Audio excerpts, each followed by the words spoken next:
Last week we talked about the two rejected covers on X-Men 33, one by Werner Roth and the other by Gil Kane. Now, if you can believe it, a rejected cover by Jack Kirby, the King? Want to know more? Stay tuned.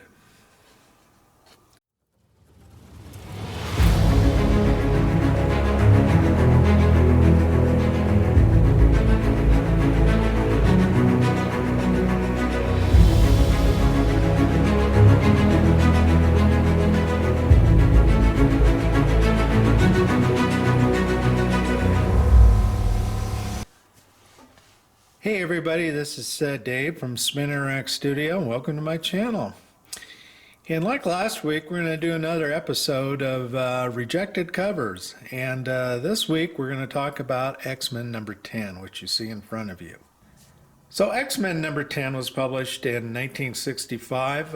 It has a March cover month, and so that probably means that it actually came out in January of 1965, right around this time of the year. As I'm filming this, it is January 2022.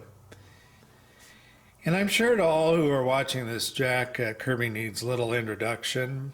He was born in 1917 and passed away in 1994.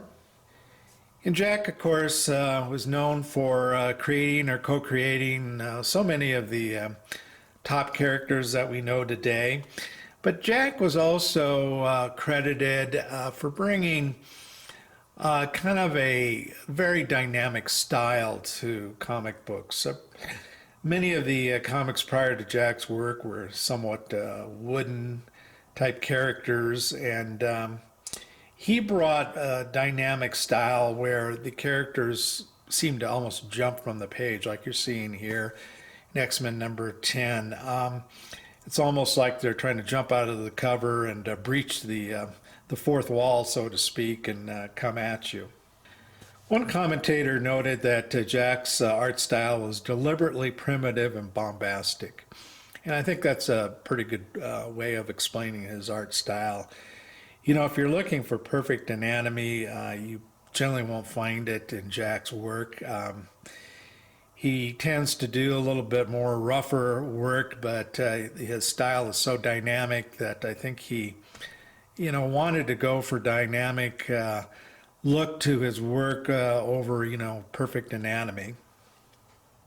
But here in X-Men number 10, this issue is well known for being the first appearance of Ka-Zar, or Ka-Zar, depending on how you like to pronounce it.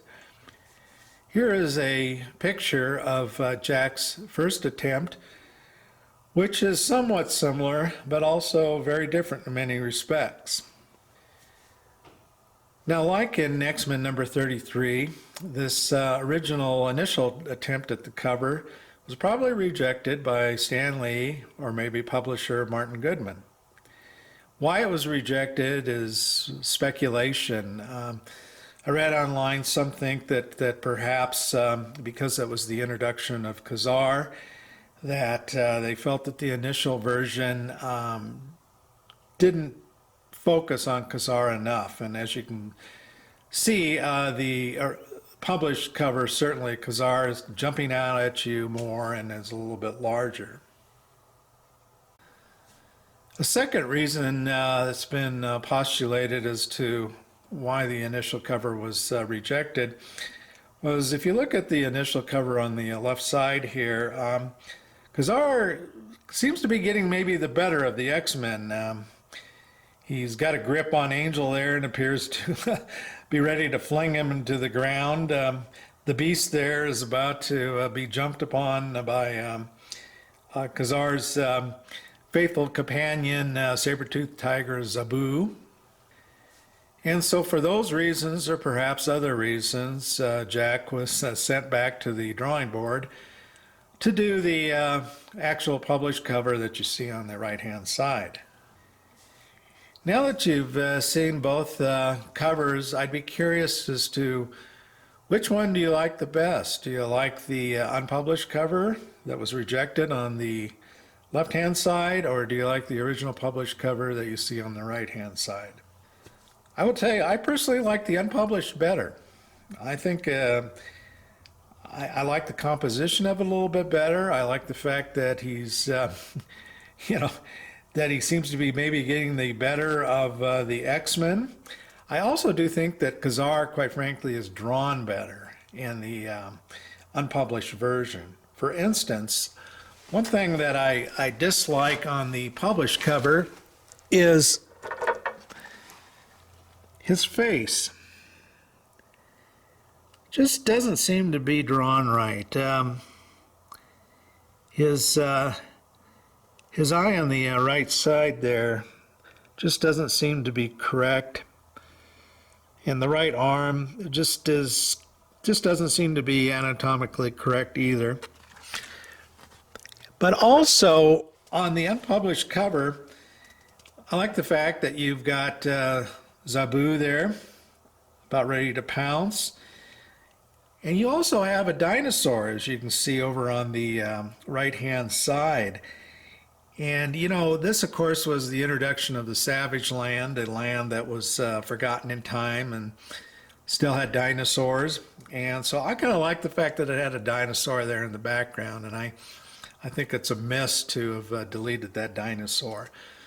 So anyway, you know, it's an interesting to think that one of Jack Kirby's covers could be rejected.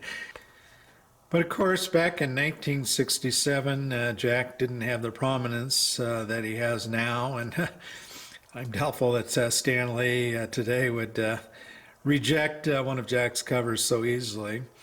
But anyway, that is the history of X-Men number 10, and like I said, you know, it'd be interesting to hear what your thoughts are on the two covers. So hope you're having a good week, and take care.